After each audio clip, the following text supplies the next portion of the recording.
चलिए भैया, जुड़ जाइए आप लोग हिस्ट्री वाली क्लास में और पढ़ लीजिए मध्यकालीन भारत। ठीक है ना। और मध्यकालीन भारत में आप पढ़ रहे हैं किसे? दिल्ली सल्तनत काल। और दिल्ली सल्तनत काल में आप पढ़ रहे हैं एक वंश जिसका नाम क्या है? गुलाम वंश। और उस गुलाम वंश में आप पढ़ रहे हैं क्या? 1210 से चलता है ना ये? 1290 तक ना जी? 1206 से है जी। 1206 से 1290 जी। आप पढ़ेंगे गुलाम वंश और उस गुलाम वंश में पढ़ रहे हैं एक सुल्तान जिसका नाम क्या है? बहराम शाह। किसके बारे में पढ़ेंगे? बहराम शाह के बारे में।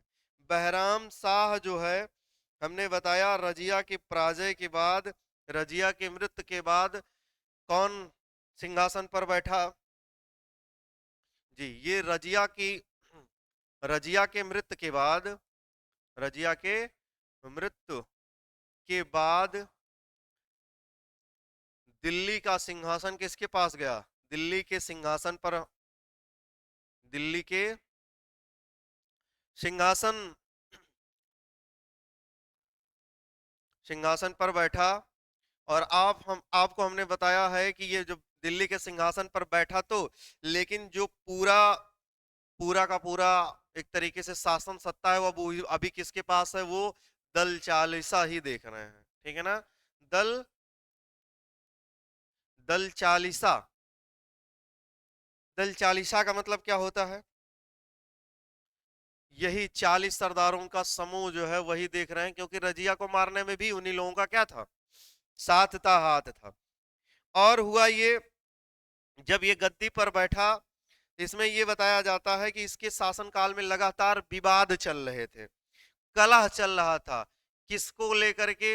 यही शासन सत्ता को लेकर के। अमीर वर्ग से कुछ कुछ लोग संतुष्ट थे, कुछ लोग नहीं संतुष्ट थे। ठीक है ना। इन्हीं सब बातों को लेकर के क्या चल रहा था? विवाद चल रहा था।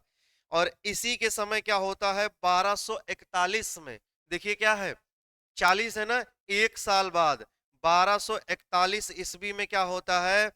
मंगोलों का आक्रमण हो जाता है। मंगोलों का आक्रमण होता है। मंगोलों का आक्रमण हुआ। ठीक है ना। किसके टाइम पे हुआ है? बहराम शाह के समय में, 1200 कब? 41 में मंगोलों का आक्रमण होता है। और 1242 में इसकी हत्या कर देता है। इसी का क्या, कौन? भतीजा। इसका भतीजा इसकी हत्या कर देता है, रुकनुद्दीन फिरोज शाह का पुत्र। ठीक है ना। और रजिया सुल्तान का भतीजा, माफी चाहते हैं, इसका भतीजा नहीं, रजिया सुल्तान का भतीजा। इसका क्या लगेगा भाई फिर? पुत्र नहीं, हाँ उनके भाई का लड़का था जी। हाँ पुत्र ही लगेगा अब, लेकिन वही है कि आप ये कहेंगे कि किसके? रुकनुद्दीन फिरोज शाह का पुत्र। ये उतने ज्यादा इंपॉर्टेंट शासक नहीं है। कौन? बहराम शाह। अब इन 1241 में क्या हुआ? मंगोल का आक्रमण हुआ और 1242 ईस्वी में इनकी क्या हो जाती है? 1242 ईस्वी में किसके द्वारा इसकी हत्या कर दी जाती है? रजिया सुल्तान के भतीजे के द्वारा। किसके द्वारा? रजिया सुल्तान के भतीजे द्वारा क्या कर दी गई? हत्या कर दी गई। जिसका नाम क्या था? जिसने हत्या किया उसका नाम क्या था? हम्म नसरुद्दीन महमूद। नसरुद्दीन महमूद। ठीक है ना। उसकी क्या कर देता है? हत्या करता है। अब देखिए, अब हत्या हो गई, उसी के बाद क्या होगा? इसी के बाद नसरुद्दीन महमूद तो है ही, लेकिन वो अलाउद्दीन मसूद शाह है जो हत्या करता है। उसका नाम क्या है? जो हत्या करता है उसका नाम क्या है? अलाउद्दीन। क्या नाम है? अलाउद्दीन मसूद शाह। ये हत्या करता है। ये रजिया सुल्तान का क्या है? भतीजा है। और किसका पुत्र है? रुकनुद्दीन फिरोज शाह का पुत्र है। फिरोज शाह का पुत्र है ये। कुछ बात समझ में आई कि नहीं? देखो किसके बारे में पढ़ रहे हो, बहराम शाह के बारे में।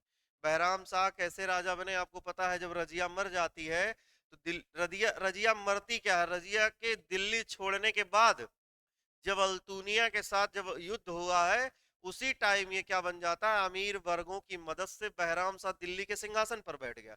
और उसकी मदद दल चालीसा ने किया, क्योंकि जब दल चालीसा सुल्तान के ही अधीन काम कर रहे थे, तो ये जब शासक बन गया दल चालीसा को इसने कहा, तो रजिया की मृत्यु हो गई, रजिया की हत्या हुई, उसके बाद ये बैठा।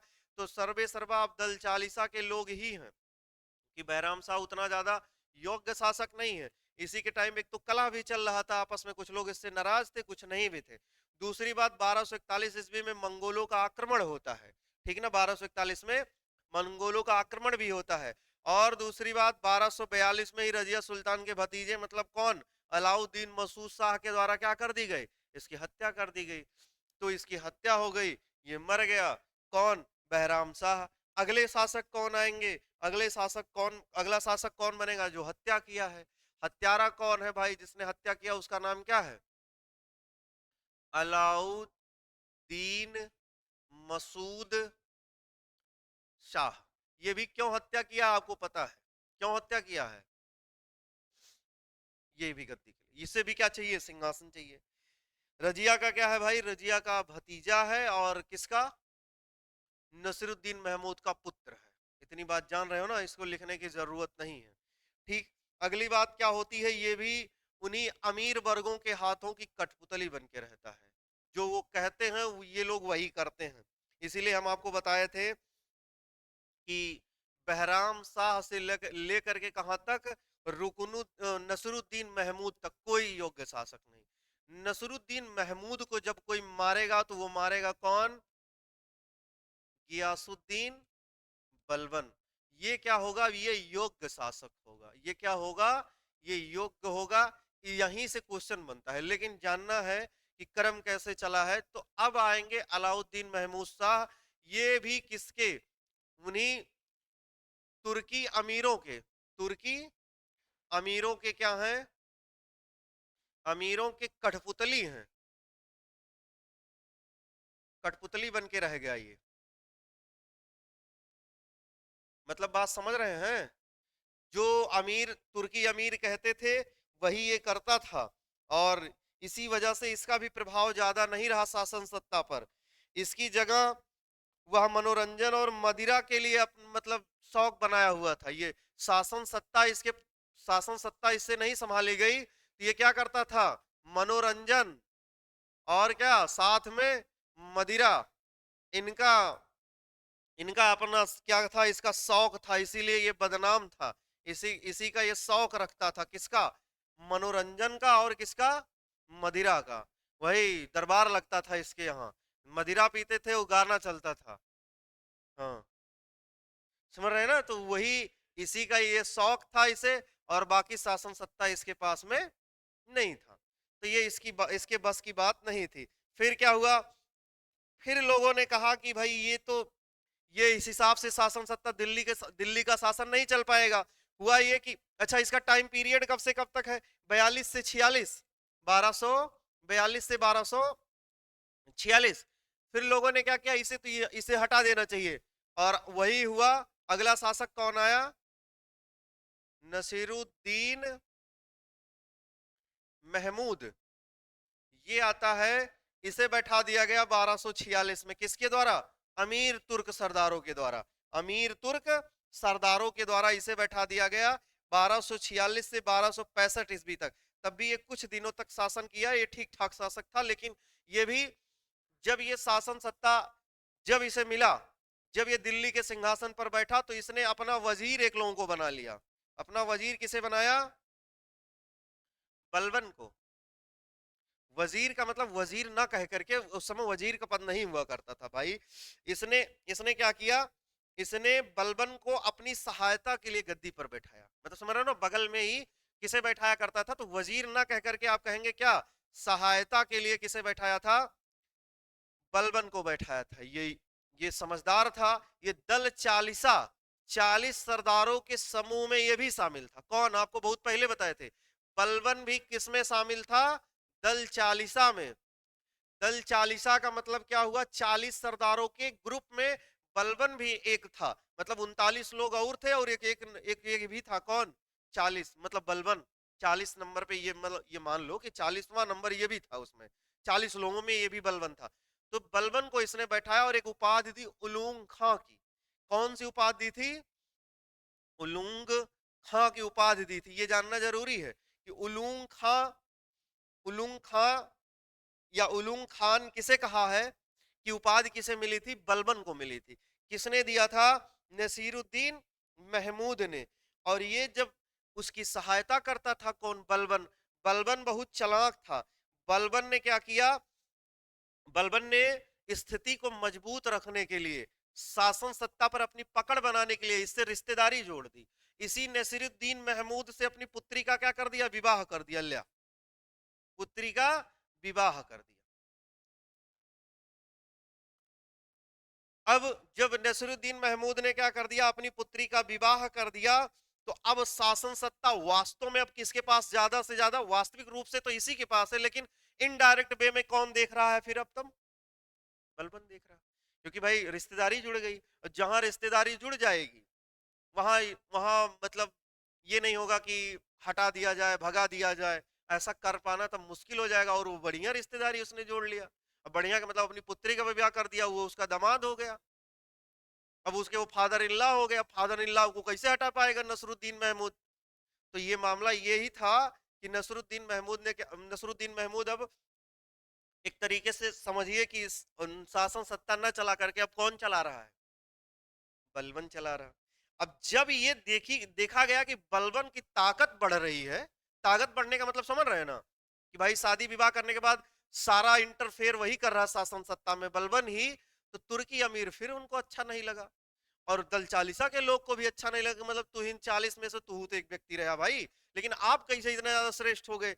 अब लोगों को बुरा लगने लगता है जब साथ में पढ़ो, अभी कोई एक नौकरी पा जाए। देखिए, आपको लगेगा, आप में से बहुत से लोग कह देंगे, अरे बहुत ना आवत रहा, पिछवा बैठत रहे उन्हों, हमरे बराबर टेस्ट में नंबर आवत रहा उनके, कई बार वो हमसे कबे नंबर पाए हैं। अब वह वक्त याद ना है हम कौने कौने डेट के रहा, लेकिन हमसे कई बार कम नंबर पाए हैं। तो ये होता है। तो वैसे ही 40 में से उन लोगों को भी नाराजगी हुई कि यार ये भी तो हम लोगों की ही तरह थे, तो फिर ये कैसे क्या हुए? शासन सत्ता, इनका प्रभुत्व कैसे शामिल हो रहा है? तो एक षड्यंत्र रचा गया अमीर तुर्कों के द्वारा, और बलबन को उससे पद से बेदखल कर दिया गया। लुंग खान जो बना था, ये मतलब जो सहायता कर रहा था, उसके पद से उसे हटा दिया गया। किसे? बलबन को। लेकिन बलबन ने ऐसा नहीं, बलबन ने फिर अपना एक अलग ग्रुप बनाया। जान चुका था, बलबन ने एक अपना ग्रुप बनाया, और धीरे धीरे करके क्या हुआ, जो लोग उसके खिलाफ थे उनको पहले उनका दमन करना शुरू किया। मतलब दमन का मतलब उनको जो है उनकी हत्या करना शुरू किया, उनको मारना शुरू किया। ठीक है ना? उसके बाद इतिहासकार कहते हैं कि बलबन ने क्या किया, इसी नसीरुद्दीन महमूद को जहर देकर के मार डाला। गद्दी चाहिए, दामाद हो या बेटा या पुत्री, कोई कुछ भी हो, लेकिन क्या चाहिए? सिंहासन चाहिए। अब ऐसा इतिहासकार कहते हैं कि जहर देकर के मार डाला। और जब जहर देकर के मार डाला, तो बाद में अगला अगला दिल्ली सल्तनत का अगला शासक कौन बनेगा फिर? बलबन बनेगा। ये इतनी बात थी। अब बलबन के बारे में पढ़ना है, तो बलबन के बारे में आप पढ़ोगे, जानोगे, लेकिन उससे पहले जानो बलबन कितना क्रूर था। आपको बताया थे, लौह एवं रक्त की नीति अपनाया था। खून के बदले, हाँ, खून के बदले खून लेता था वो। यही लौह एवं रक्त की नीति अपनाने वाला कौन था? औरंगजेब भी था। औरंगजेब को भी यही चीजें उसकी उसकी क्रूरता को बताती हैं। वो भी लौह एवं रक्त की नीति को अपनाया था। मतलब ये है, खून के बदले खून चाहिए। अगर एक सर कटा है तो एक सर कटेगा। वो ये नीति अपनाता। तलवार के ऊपर इन लोगों का शासन था। इसने अपने आप को क्या कहा था? इसने कहा कि मैं जिल्ले इलाही हूं। जिल्ले इलाही, ये जानिए, मतलब जिल्ले इलाही का मतलब मैं ईश्वर की छाया हूं। मतलब एक ऊपर ईश्वर है, अल्लाह है, और दूसरा अगर नीचे कोई है तो मैं हूं, उसकी जो छाया है मैं ही हूं। मतलब आप समझिए, सारा निर्णय कौन लेगा? मैं लूंगा। मैं मतलब कौन? बलबन। ऐसा बलबन कहता है। और उसके बारे में आप जानिए कि नसरुद्दीन महमूद के जितने वंशज थे, भाई उसकी पुत्रिये तो रहे होंगे, सब पुत्र पुत्रियां जो भी होंगे सबको मार डाले, एक तरफ से किसी को उसने छोड़ा ही नहीं। मतलब उनके ये ऐसा भविष्य में फिर दोबारा ना हो कि उसका कोई आए और बलबन को मार दे, समझ रहे ना, सबको मार डाला। और आपको ये भी बताएं कि बलबन की मौत कैसे होती है। बलबन की मौत भी वैसे ही होती है जैसे वो होता नहीं कि कर्म प्रधान है, हाँ, कर्म की प्रधानता है, जैसा करोगे ऐसा भरोगे।